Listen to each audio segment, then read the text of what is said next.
Precisar dominar os outros é precisar dos outros. O chefe também é um dependente. E hoje, meu entrevistado quer dominar muito, né? Candidato a deputado estadual, Abner Isidoro. Seja bem-vindo ao Além dos Outdoors, Abner. Ed, obrigado pela oportunidade, obrigado pelo espaço. É sempre importante nós termos essa abertura para discutir sobre a democracia, discutir sobre a nossa cidade, a nossa região e apresentar as nossas propostas. Então, obrigado pelo espaço e parabéns pela atividade aí que você vem fazendo junto a esse talk show, junto a esse podcast. Além dos Outdoors.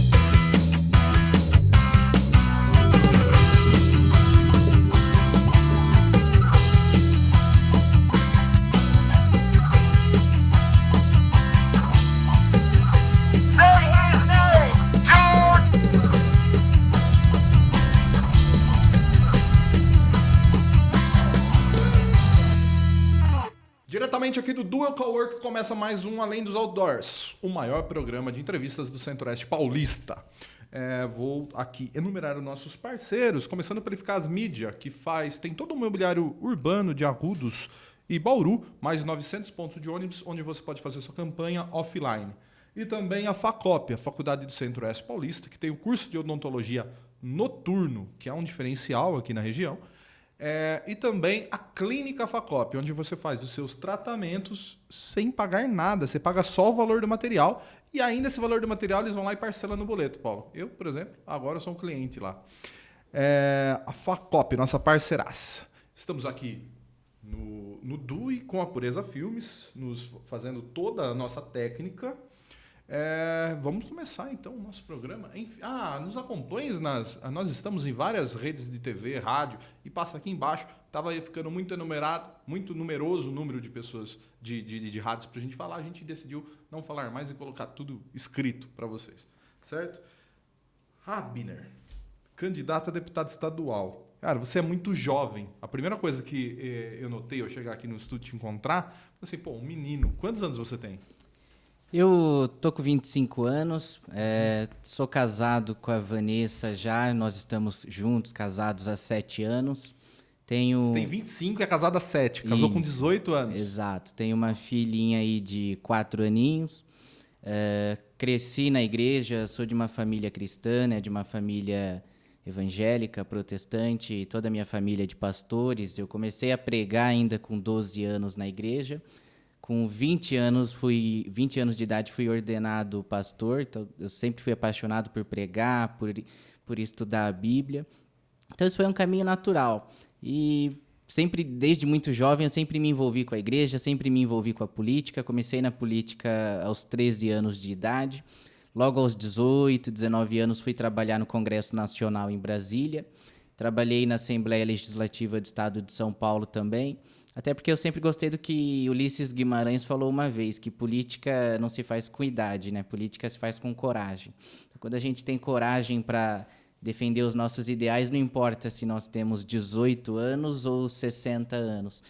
A gente continua exercendo o nosso direito à democracia, independentemente da nossa idade, porque o que importa para nós é defender os nossos ideais dentro de uma democracia. Entendi. Deixa eu fazer uma pergunta que, com certeza, quem está nos assistindo já vai estar pensando nisso. Você não acha promíscua? Não promíscua, mas você não acha... as pessoas podem achar um pouco ruim a relação de religião com política. E você falou de uma maneira muito, assim... fácil, assim, que como se na sua vida a religião e a política fosse uma coisa, assim, já juntas, comum, assim. O que você acha disso? Bom, a religião e a política sempre caminharam juntas. Se você volta para o século XVI, início da Reforma Protestante, lá com Martinho Lutero, no ano de 1517, nós tínhamos países absolutistas, né, monarquias absolutistas, e a religião ela influenciou de forma positiva o desenvolvimento da democracia. O protestantismo, de forma especial, influenciou o desenvolvimento de todo o conceito de Estado laico, da separação entre igreja e Estado. Naquela época era o Papa, por exemplo, quem nomeava os reis, quem dava a bênção para os reis governar. E a partir da Reforma Protestante, a gente vê que começa a surgir toda essa ideia de democracia, de Estado laico, de que nós devemos fazer o que Jesus falou, né? Dar a César o que é de César e dar a Deus o que é de Deus. Fazer essa separação entre igreja e Estado, de forma que o Estado venha a cumprir suas funções na questão de segurança pública, saúde, educação, e a igreja venha a cuidar de todo o desenvolvimento espiritual da pessoa, que inclusive até pela Organização Mundial da Saúde, a questão da espiritualidade está dentro do conceito do desenvolvimento de saúde. Então, quando a gente começa a analisar toda a história da democracia, toda a história do cristianismo, toda a história do Ocidente, toda a história ocidental, a gente vai perceber que religião e política sempre caminharam juntas. Você citou 3 ou 4 vezes uma palavra muito bonita chamada democracia. Você está no Republicanos. Republicanos é nitidamente um partido de centro-direita ou de direita no país. E nós temos aí, agora acabou de ser assinado lá no Largo de São Francisco, uma carta pela democracia e etc. Isso porque, na cabeça deles, não na minha, tem um temor pela democracia, que o atual presidente poderia não prezar tanto pela democracia assim. Sei que você deve ser um apoiador do presidente. Sim. Tô achando, tá? Não tô falando. Quero falar. O que você preza pela democracia? Qual que é a sua relação com isso? Já que você falou 4 vezes essa palavra. Eu sempre fui a favor da democracia. Sou alguém que defende que tudo deve ser decidido de comum acordo por aqueles que pagam seus impostos, pagam seus tributos, né? A democracia ela está prevista na Constituição. Ela diz que todo poder, a Constituição vem dizer que todo o poder ele emana do povo. Quanto a essa carta que para mim não é uma carta, é um simples evento político organizado por partidos de esquerda. E para mim também, inclusive, é uma fraude organizada pelos partidos de esquerda, porque, por exemplo, você pega essa carta, você tem a assinatura lá do Paulo Scaff. E o Paulo Scaff registrou um boletim de ocorrência que ele nem sequer assinou aquela carta. Então, aquilo não passa de uma fraude feita por partidos de esquerda que querem dizer que o presidente Bolsonaro é um indivíduo que não respeita a democracia, que não defende a democracia, o que é mentira.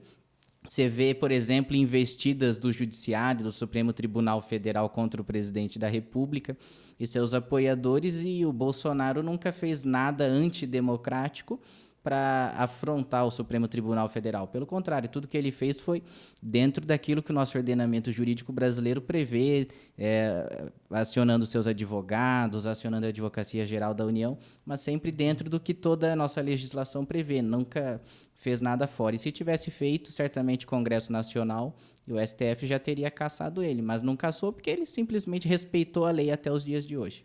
Entendi. Então você é um democrata. Eu sou um democrata. Que bom. Como um bom cristão. Cristão democrata. Como um bom...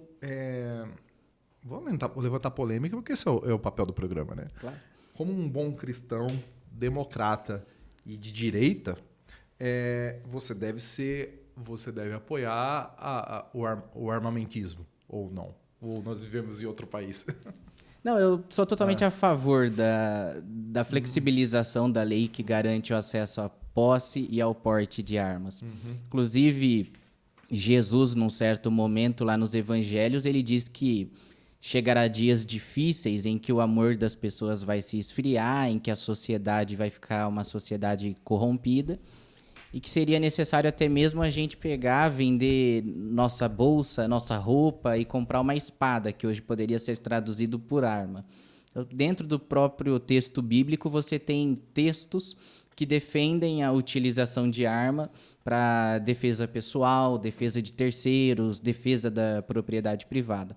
Então, eu acho que a posse e o porte de armas deve ser um direito garantido a todos aqueles que têm condições psicológicas e legais, é claro, para portar uma arma, para possuir uma arma. Mas a arma, ela só tem um intuito, né? Matar outras pessoas. Não tem outro intuito para arma. Isso não vai contra o evangelho, sei lá, tirar a vida de outra pessoa? Primeiro que, se você colocar um revólver aqui na mesa, ele não vai te matar se eu não puxar o gatilho. Então, então, fica mais fácil, a arma ela não tem o intuito de matar ninguém. Eu poderia usar uma faca para te matar. Então, a arma não mata ninguém, assim como a faca ela pode ser usada para cortar o queijo, para matar alguém. Então, eu acho que tudo vai do indivíduo que a utiliza. Agora, a questão da morte é uma questão muito complexa dentro da teologia cristã, porque você tem linhas da teologia cristã que, por exemplo, defendem a pena de morte e tem linhas que são contra. Agora, quando a Bíblia vem dizer lá nos 10 mandamentos não matarás, que é uma tradução do hebraico para o português, quando você vai para o hebraico, lá está escrito não assassinarás. Então, a Bíblia ela condena o homicídio. Mas existem textos que dizem que, por exemplo, se eu, num caso de legítima defesa, a minha vida ou a terceiros acabar numa fatalidade, fazendo com que uma pessoa morra para defender a minha vida e a vida da minha família, a Bíblia me dá o direito de não ser penalizado por isso. Então, a questão da morte ela é uma linha muito tênue. A Bíblia ela condena não a morte em si, mas o assassinato. Entendi. Abner, se eu não tocasse nesses 2 pontos, qualquer telespectador ia falar assim para mim: o cara foi lá, você não perguntou para ele. Isso daí. Não, que isso, então, é importante. Agora eu quero essas falar visões. sobre proposta, tá? Eu tô aqui com o plano, plano de proposta, plano de governo, né? Não é de governo porque é pro legislativo, mas é aqui o plano de atuação parlamentar do Abner. Me fala, quais são as suas principais propostas? O que é que você... Qual a sua plataforma de governo? O que você está falando para as pessoas?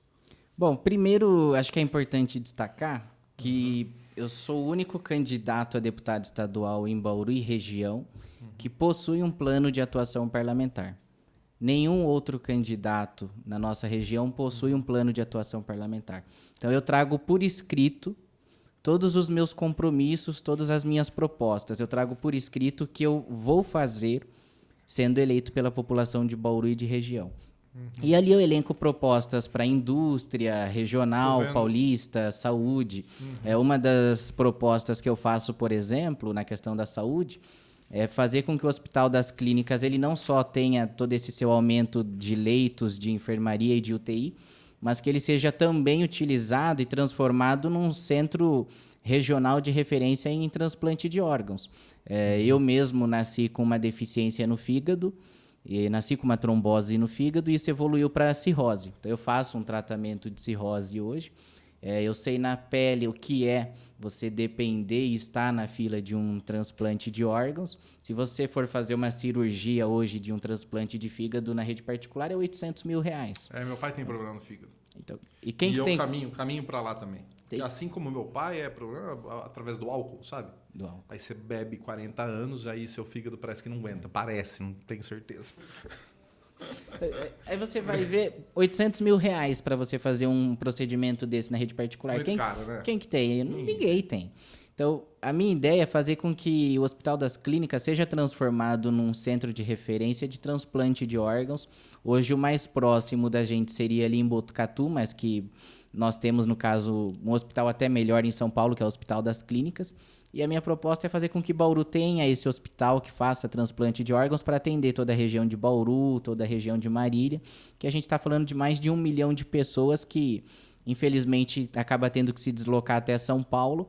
E você sabe, então, na pele, assim como eu, que em muitos casos a pessoa não tem tempo hábil de chegar até São Paulo. E se ela não chegar num período aí de 2, 3 horas, o órgão acaba sendo perdido. Sim. E ela, infelizmente, acaba vindo a óbito, acaba falecendo. Então, meu objetivo é trazer para o interior um hospital que seja referência em transplante de órgãos. Então, você é evangélico e tem problema no fígado, então você nunca bebeu, nem sabe o que é álcool na sua vida, né? Não, eu não consumo álcool, nunca? Não bebo. Já consumi, né? Já consumi com... Falar que eu nunca consumi. A minha vertente teológica, ela entende que o consumo de álcool em si não é pecado. O que é pecado é a embriaguez. Certo. Todavia, a gente desaconselha o consumo do álcool porque algumas pessoas acabam desenvolvendo toda a questão de alcoolismo. Mas eu já provei, sim, claro, com 18 anos. Não aconselho ninguém a provar.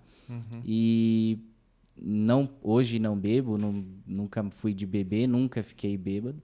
Então, eu simplesmente desaconselho quem bebe a beber, até por uma questão de saúde e não só por uma questão de fé. Agora, se você perguntar, é pecado? Não diria que seja teologicamente pecado, mas eu acredito que não seja adequado. Jesus bebeu pra caramba, né? Você tem, por exemplo, no Novo Testamento, o consumo de vinho. Você tem Paulo... O primeiro milagre do cara foi transformar, água em vinho. Você tem, por exemplo, o texto de Paulo a Timóteo, onde Paulo recomenda que Timóteo, por questões gástricas, ele consuma todo dia um cálice de vinho, né, para amenizar, melhorar essa questão gástrica. Então, essa é uma linha muito tênue dentro do cristianismo. Algumas igrejas condenam, outras, como a igreja presbiteriana, batista, não condenam. Agora, o aconselhável é, se você tem uma fraqueza, melhor não beber. Se você tem um problema de saúde, melhor você evitar. Eu tomo um cálice de vinho todo dia também por questão de saúde. Os demais é por... Mas o primeiro é só por questão de saúde. Eu vi aqui, tem muitas propostas aqui, mas eu vou falar das que me chamam a atenção. Claro. Tá? O que é a comercialização de seguros no Estado? Eu vi isso daqui, eu não entendi. Aí eu tenho uma ideia de que todos os bens que pertencem ao poder público, eles deveriam estar cobertos por seguro.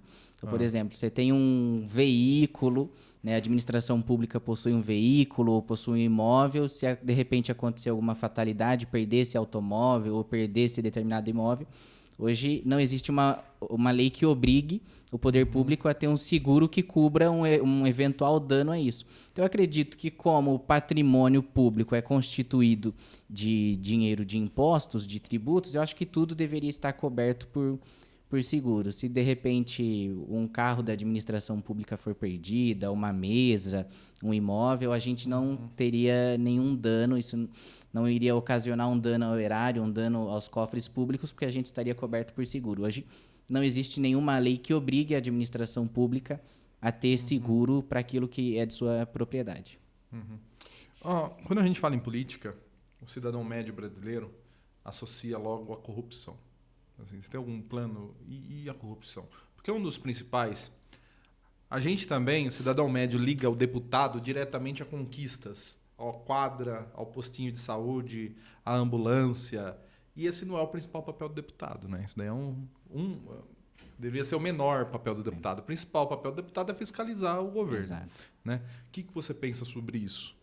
Eu acredito que o ideal hoje, inclusive é uma das coisas que eu proponho no meu plano de atuação parlamentar, é que, se eleito, eu quero apresentar um projeto de lei para que algo entre 10% a 20% do orçamento destinado à publicidade, à propaganda, a campanhas publicitárias, sejam utilizados para propagandas que visem combater a corrupção e criar no público, criar na população de forma geral uma cultura de intolerância à corrupção. Então, ao invés da gente simplesmente deixar como um poder discricionário do governador, que ele faça o que bem entender com essas verbas publicitárias, eu proponho que algo entre 10% e 20% desse orçamento de propaganda seja utilizado para combater a corrupção, né? Para criar peças publicitárias que venham a desenvolver na população toda uma cultura de intolerância à corrupção. Entendi.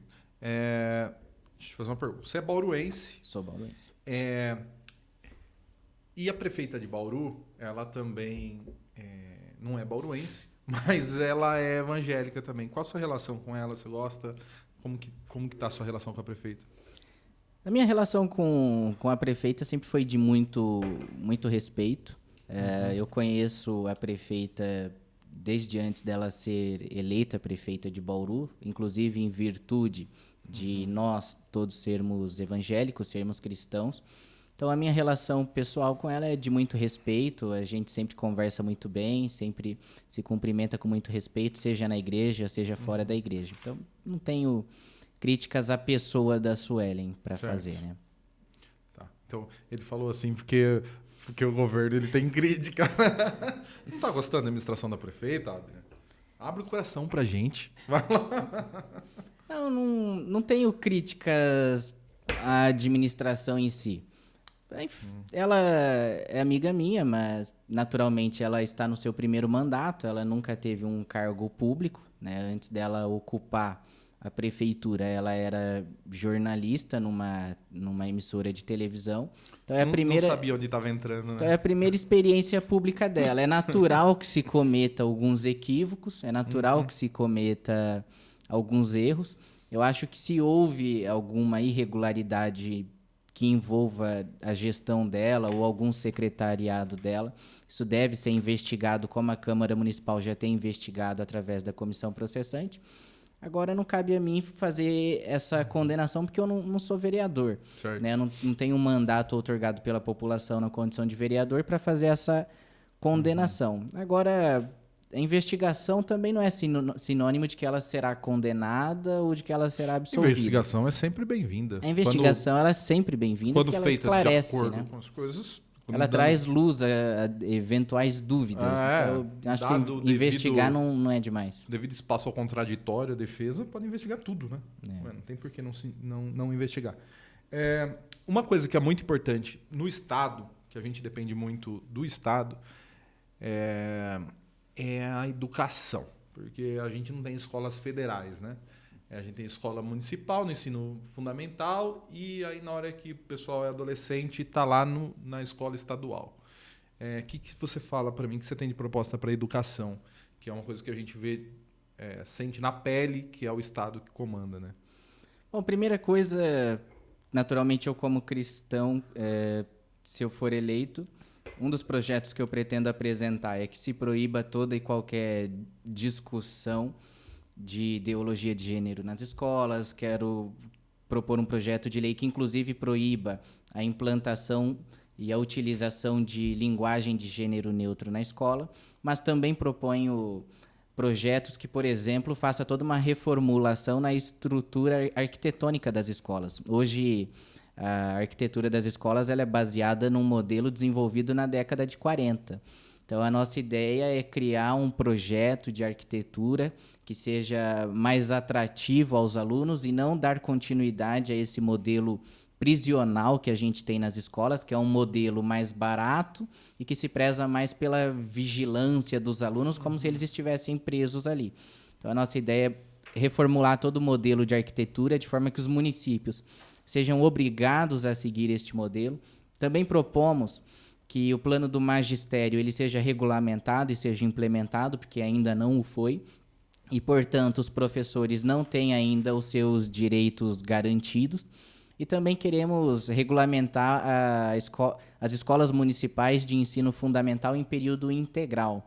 Queremos que os municípios que ofertam grande parte do ensino fundamental passem a ofertar isso de forma integral, porque aluno na escola significa que nós não teremos aluno ocioso na rua, aluno fazendo qualquer outra coisa que seja errada, que seja irregular. Então, nossa ideia é tirar o aluno da rua e mantê-lo na escola para que ele possa estudar, para que ele possa praticar esporte, para que ele não fique na rua suscetível à influência de pessoas que utilizam drogas, de pessoas que praticam atos ilícitos. Tá. A segunda parte da sua fala, perfeito. Concordo com tudo. Qual que é a segunda parte? Do gênero neutro? Da arquitetura das escolas, que é medieval, realmente. Mas aqui, no seu plano de governo, você fala também da implementação de escolas cívicos militares. Isso, você colocar militarismo nas escolas, não deixa as crianças, não é engessadas, mas robô. Você transforma tudo em robô. Não tem mais a diversidade. A gente não tem que incentivar a diversidade, as crianças ser diferentes, ter o seu próprio... Agora, tudo aquele... Não, você tem que andar assim, marchar assim, usar roupa assim, o cabelo tem que ser cortado desse jeito. Você não acha que é chato? Bom, primeira coisa, a gente tem, por exemplo, em Bauru, escolas cristãs. Escola cristã protestante e escola cristã católica. Uhum. E se matricula nessa escola aqueles que os pais entendem que essa educação é adequada. Então, o fato de você ter uma escola cívico-militar na cidade não significa que todos os alunos deverão seguir esse modelo. Uhum. Vai ser matriculado na escola aqueles alunos que os pais entendem que essa é a melhor educação. Eu acredito e defendo que o poder de educar é da família, é do pai, é da mãe. Eu sou pai, eu tenho uma filha de 4 anos e eu dou para ela uma educação religiosa e ninguém vai tirar de mim o direito de dizer se eu devo ou não devo educar minha filha na igreja, se eu devo ou não devo mantê-la matriculada numa escola cristã. Então, o fato de você ter uma escola militar não significa que todas as crianças estarão lá. Vai colocar na escola aquelas crianças que os pais entender que devem estar lá. Então, isso não vai criar uma geração de mini militares. Entendi. A ideologia de gênero, você fala aqui, eu entendo, eu já me aprofundei no pensamento cristão sobre isso. Não vou entrar nesse ponto, eu quero só te perguntar uma coisa. Nós sabemos que uma grande parte da sociedade não se identifica com o seu gênero de nascimento. Então, o que a gente faz? Se não vai falar sobre isso, se não vai discutir, como que faz? Bom, primeira coisa, você pega um livro da Bíblia lá do apóstolo Paulo, o livro de Romanos, lá ele já vem dizer há 2000 anos que a questão da sexualidade, a questão da homossexualidade é uma questão psicológica. O indivíduo, ele pratica o ato homossexual porque ele quer praticar o ato homossexual. Ninguém nasce gay, não existe gene gay, e a ciência, inclusive, não comprova a existência de um gene gay. A Organização Mundial da Saúde, até pouco tempo, considerava a questão da sexualidade e da homossexualidade uma questão psicológica a ser tratada. Então, essa ideia de que nós precisamos discutir nas escolas, junto a crianças e adolescentes, toda ideologia de gênero porque as pessoas nascem gay, isso não encontra embasamento científico, porque não existe nada na ciência que diga que a pessoa nasce gay. Eu preciso te fazer um relato pessoal. Claro. Quando eu estava no ensino infantil, tinha lá uns meninos de sei lá, 7, 8 anos de idade, que nós lá, o pessoal, eu praticava até bullying, isso daí eu tenho vergonha de falar. A gente já sabia que eles eram gays. Com 7 anos de idade, a gente já via, já falava, puta, aquele menininho ali é gay. E depois o tempo passou, agora estão com 30 e cacetada nas costas, e realmente eles são gays. Eles eram desde criança, já eram gays. Entendeu? Eu cresci sabendo que eles eram gays. Entendeu? Você acha que vocês não estão perdendo a mão nessa questão? Vocês não estão achando assim, não existem gays, é costume? Eu acho que existem gays, cara.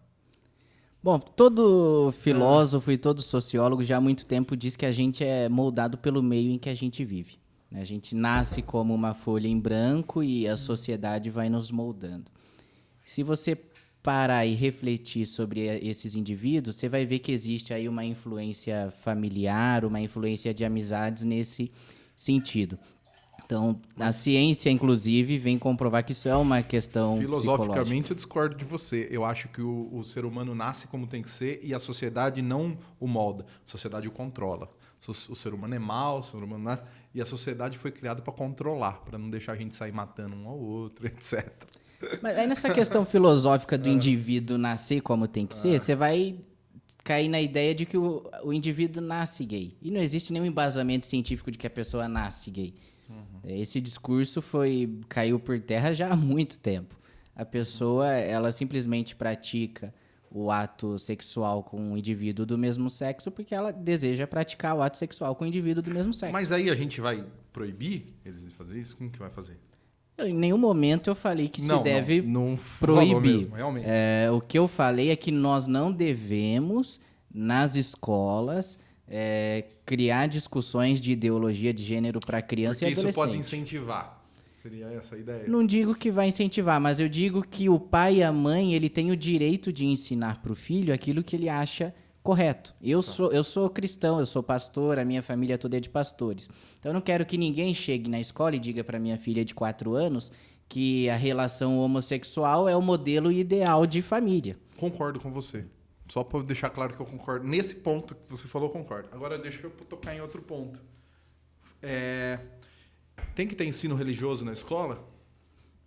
Eu sou um defensor do ensino religioso. Eu não quero que minha filha de 4 anos chegue lá na escola e querem falar com ela que religião que ela tem que ter, porque lá na minha casa é todo mundo satanista, entendeu? Bom, primeiro Acho ponto... que eu tô fazendo um contraponto aqui, só para colocar... Não, primeiro ponto para ter o contraponto eu precisava ter terminado a frase. Sim. Tá? Então, assim, eu defendo o ensino religioso. Acho que o ensino religioso deve ser ministrado nas escolas de forma neutra. Os conceitos religiosos devem ser apresentados de forma neutra. Porém, eu defendo que a matrícula na matéria do ensino religioso deve ser opcional dos pais. Então, se vai ter na escola da minha filha o ensino religioso envolvendo religiões de linhagem de matriz africana, se eu quiser matricular, legal. A filha é minha, eu sou o pai, é meu direito. Se eu não quiser matricular, legal também. Mas eu acredito que as pessoas devem ter à sua disposição o estudar a religião, até para saber quais são as influências que nos fizeram ser o que somos. Se você pega, por exemplo, os Estados Unidos da América. Por que os Estados Unidos é essa potência hoje? Pela influência da religião. Eles foram colonizados por cristãos protestantes de linhagem puritana.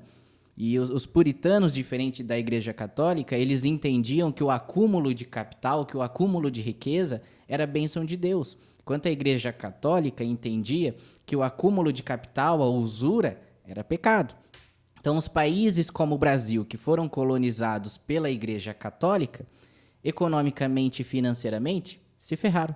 Agora, os países que foram colonizados por países de linhagem protestante, como é o caso dos Estados Unidos, eles prosperaram. Então, a gente tem, inclusive, livros que vão tratar a esse respeito, como o Max Weber. O Max Weber vai ter um livro onde ele vai tratar sobre o espírito capitalismo e toda a influência protestante. E ele vai dizer justamente isso. Olha, os Estados Unidos é a potência econômica que é hoje porque foi colonizado por protestantes. Então, a gente precisa aprender nas escolas sobre as influências religiosas para a gente entender por que o Brasil tem essa questão econômica que nós temos hoje, toda essa questão burocrática, por que os Estados Unidos é uma potência, por que os países orientais são daquelas formas, a economia se relaciona daquela forma. Tudo é uma influência religiosa. A nossa vida ela é uma cosmovisão religiosa. O simples ateísmo acaba sendo uma religião. Então, a gente precisa entender a religião para a gente entender quem somos hoje. Perfeito. Muito bem. Me explicou certinho. Tá, vamos pegar outro assunto que é inerente ao mandato do deputado estadual, que é a segurança. Segurança... Bauru tem guarda municipal? Não tem guarda municipal. Então a gente depende exclusivamente da Polícia Militar, cujo chefe é o governador, fiscalizado pelos deputados estaduais. Tá? O que você tem proposta para a segurança? Bom, das propostas que eu tenho que está registrado no meu plano de atuação parlamentar é implantação, fortalecimento e apoio à criação das guardas municipais. Uhum. Isso é um custo muito baixo para o município. A gente tem um município hoje de Bauru que tem um orçamento de 1,5 bilhão por ano. Você vai para Botucatu, o custo para manter a guarda municipal é de 4 milhões por ano. Então, assim, a gente tem receita de sobra para criar uma guarda municipal. E eu, como deputado estadual, quero criar leis que incentivem a criação das guardas, inclusive a manutenção das mesmas e o investimento das mesmas. Eu, como deputado estadual, também quero utilizar as minhas emendas parlamentares para investir nas guardas, para que elas comprem veículos, comprem armamentos, realizem cursos, que eu, como deputado estadual, posso destinar as minhas emendas do jeito que eu achar melhor. Então, uma das propostas para a segurança pública envolve a guarda municipal, envolve o incentivo ao vídeo monitoramento, envolve inclusive o incentivo a que toda a nossa região passe a ter iluminação de LED, porque isso melhora também toda a questão do vídeo monitoramento, também reduz todo o consumo de energia. Então, são propostas simples e viáveis e factíveis. A gente não precisa inventar a roda. A gente simplesmente precisa fazer aquilo que está dando certo. Tá. Vamos falar de eleição. Você é candidato aqui em Jaú, você vai fazer campanha em Bauru, né? Eu sou jauense, gente, então eu confundo. Nós estamos em Jaú também. TV Brumar em Jaú, canal 527 em Jaú. Você está fazendo uma campanha regional? Você pretende correr quantas cidades, a região? Como que está a sua campanha? Eu já venho visitando a região há muito tempo, né? Como eu disse logo no começo, eu fui trabalhar no Congresso Nacional ainda muito cedo, na Assembleia Legislativa do Estado de São Paulo ainda muito jovem. Então, eu sempre tive um relacionamento com prefeitos, vereadores, organizações do terceiro setor de todo o Estado de São Paulo. E há cerca de 1 ano e meio eu intensifiquei isso. Hoje eu estou presente, né, a estrutura da nossa campanha está presente em cerca de 100 municípios. A maioria desses municípios eu já estive lá fazendo reuniões. Então, embora eu seja bauruense, eu tenha nascido em Bauru, o meu trabalho é um trabalho para favorecer toda a região. Né? Eu acredito que Bauru pode ser a locomotiva da região devido à sua localização. Mas o meu objetivo é atender toda a região, é ser um deputado da região, é ser um advogado da região. Eu acredito que o deputado ele é o advogado e o defensor da região.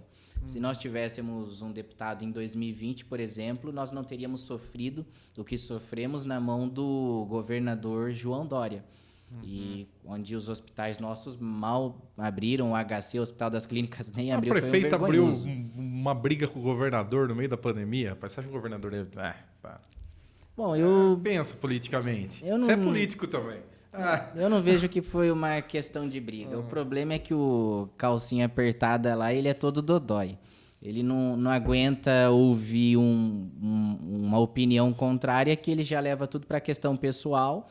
E por uma questão pessoal, ele decidiu punir uma região com mais de 1 milhão de habitantes. E agora a gente tem aí o outro governador aí, que era vice dele, tentando ser Você tá com o reeleito. Tarcísio, né? No mesmo partido. Eu tô aliás, com o né? Tarcísio, que foi ministro da infraestrutura, o melhor ministro que se teve na história desde a redemocratização. Eu estou apoiando o Tarcísio, né, que inclusive é do Republicanos, o meu partido. Então, eu acredito que a gente tem que tirar essa turma aí do PSDB, que já governa o nosso estado há 30 anos. Ô, Abner, nos bastidores você está me falando sobre a ação civil pública que você abriu contra o ex-prefeito de Bauru. Sobre o carnaval, me explica o que foi essa ação, como aconteceu. Bom, essa ação, ela envolveu a Prefeitura Municipal de Bauru, o prefeito da época, o secretário municipal... Quem era o Gazeta? Era o Gazeta. O prefeito da época, acho que é até um pecado falar o nome dele, mas... o secretário de Cultura também da época e a Liga das Escolas de Samba e Blocos de Bauru. Foi passado naquele período, em 2020, na época da pandemia, cerca de R$500 mil da prefeitura para a Liga repassar para as escolas de samba e custear toda a realização do carnaval na cidade. E eu percebi que nesse repasse houve uma ilegalidade, porque por lei, para se repassar o recurso público de uma prefeitura para uma associação, ela precisa ter mais de 1 ano de existência. A Liga só tinha 3 meses. E não houve chamamento público. Deveria ter feito um chamamento público para saber se outras organizações tinham interesse em administrar toda a realização do carnaval na cidade. Diante disso, eu protocolei uma ação popular no Ministério Público Estadual e o Ministério Público Estadual fez um parecer onde me apoiou. Isso foi para a juíza. Ganhei na primeira instância. O prefeito lá da época recorreu para o Tribunal de Justiça, perdeu na segunda instância. E ele sofreu um bloqueio de bens, que persiste até hoje, na ordem de R$500 mil. Até teve gente que falou, você fez isso porque você é evangélico. Não teve nada a ver de Eu ia religião. perguntar isso agora. Você é contra o carnaval? Não, a questão não é de ser evangélico ou não ser evangélico. Mas eu acho assim, recurso público, minha opinião, não tem que ser usado para bancar festa e farra de ninguém. Você pega... Nós estamos no Brasil, né? É a principal festa nossa. Então, mas você pega, por exemplo, em Bauru, a festa do carnaval tinha recurso público. A Parada Gay recebe recurso público. A Marcha para Jesus não recebe. E a gente Porque não faz a questão religião- de receber. E aí, Mas a lei nos permite receber. Porque aí o prefeito vai incentivar só a religião dele. Não, mas a lei nos permite receber. Mas a questão é que a gente nunca pediu porque a gente acha errado.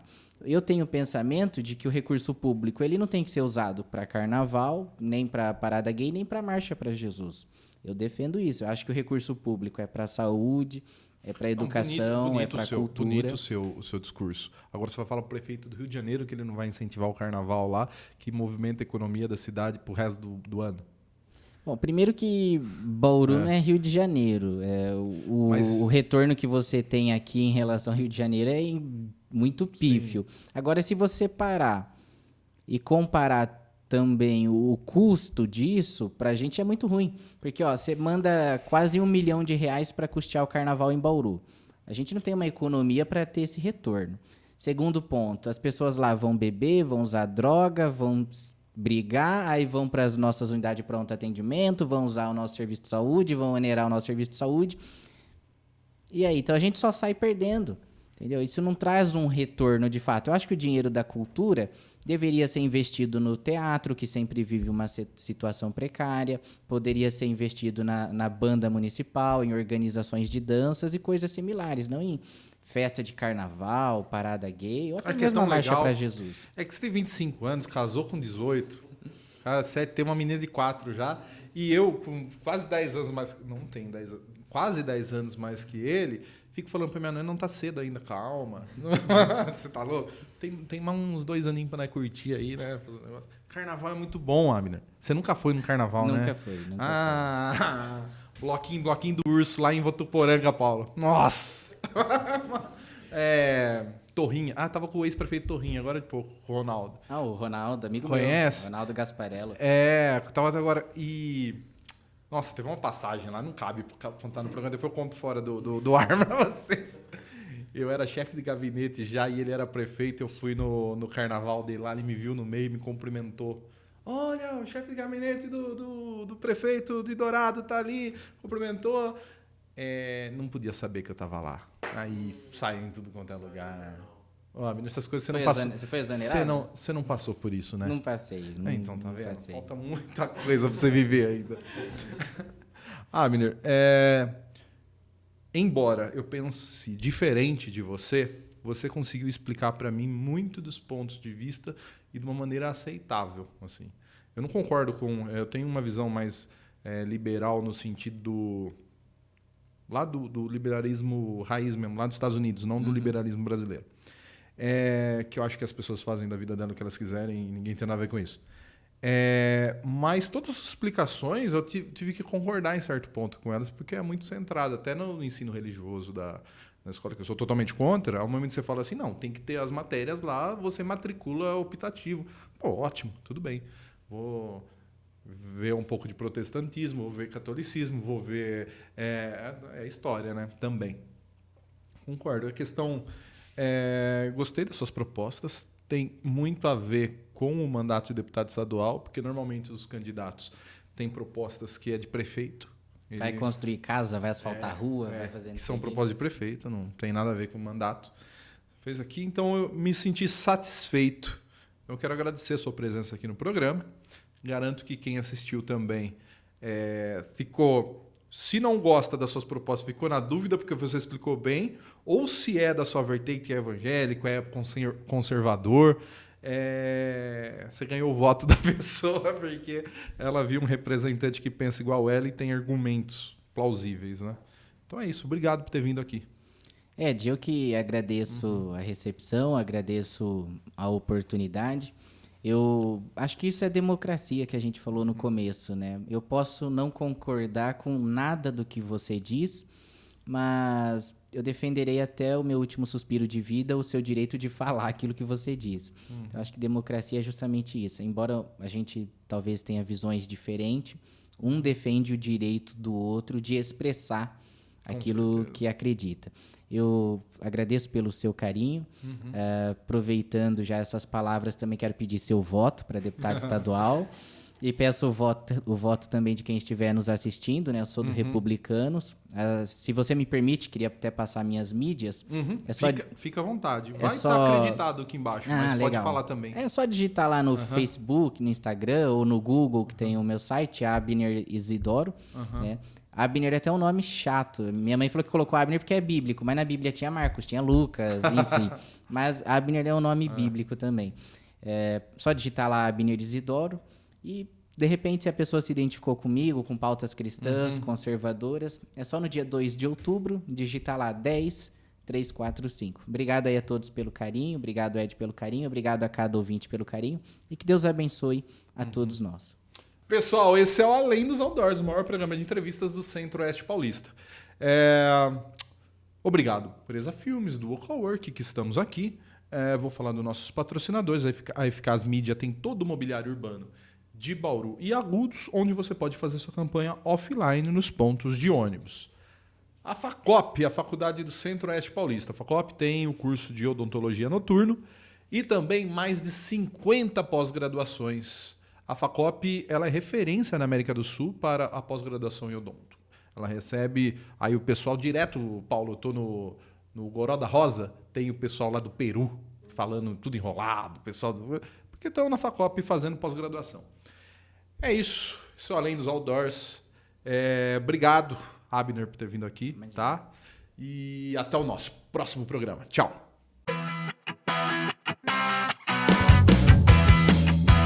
Além dos Outdoors.